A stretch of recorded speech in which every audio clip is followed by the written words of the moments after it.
ایک علمی ماحول پیدا ہو جائے، دو جوان آپس میں بیٹھ جائیں، ایک شیعہ بیٹھے، ایک سنی بیٹھے، سنی میں ایک بریلوی بیٹھے، ایک اہل حدیث بیٹھے، آپس میں بیٹھیں، بحث کریں کہ بھائی رسول خدا کے جانے کے بعد اگر صرف خلافت راشدہ تک آپ آ جائیں تو اگر صرف خلافت راشدہ تک ہم مان لیں تو بعد میں یہ بگاڑ کیوں پیدا ہوا، یہ سلسلہ چل کیوں نہیں پایا؟ تو کہیں نہ کہیں مسائل تو موجود تھے.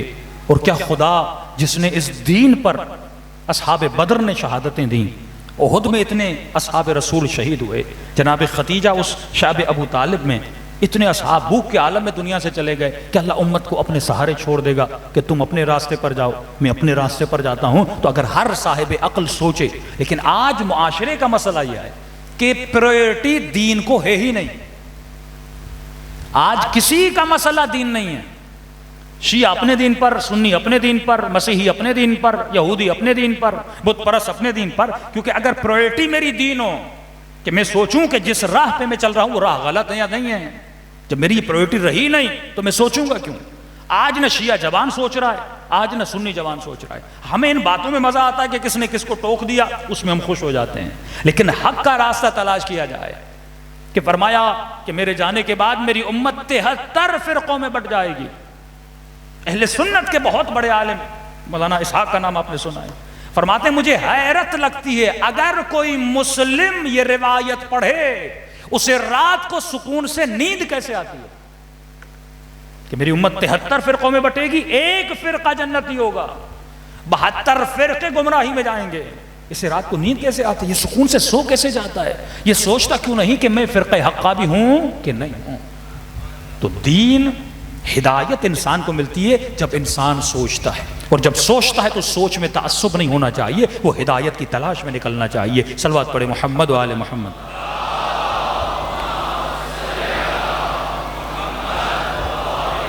محمد وعجل فرجہ. تو عزیزان محترم، ولایت صرف لفظوں کا مجموعہ نہیں ہے. آج آپ دیکھیں شیعوں کو بھی لفظوں پہ لڑا دیا گیا نا، لفظی جنگ میں لوگوں کو مبتلا کیا جاتا ہے، اس معانی اور ان خزانوں تک لوگوں کو جانے نہیں دیا جاتا.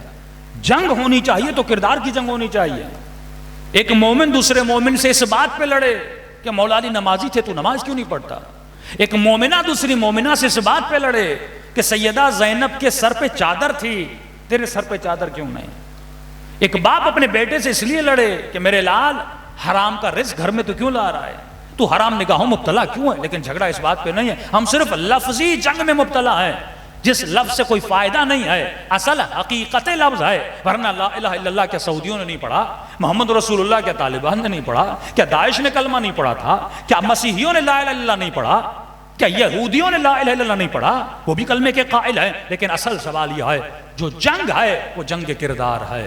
دشمن کو جس چیز سے خطرہ ہے وہ تمہارے کردار سے خطرہ ہے، تمہارے نظریوں سے خطرہ نہیں ہے. نظریہ جب عمل میں بن جائے، پاکستان کا لو بہت اچھا لو ہے لیکن عمل ہوتا ہے کہ نہیں ہوتا.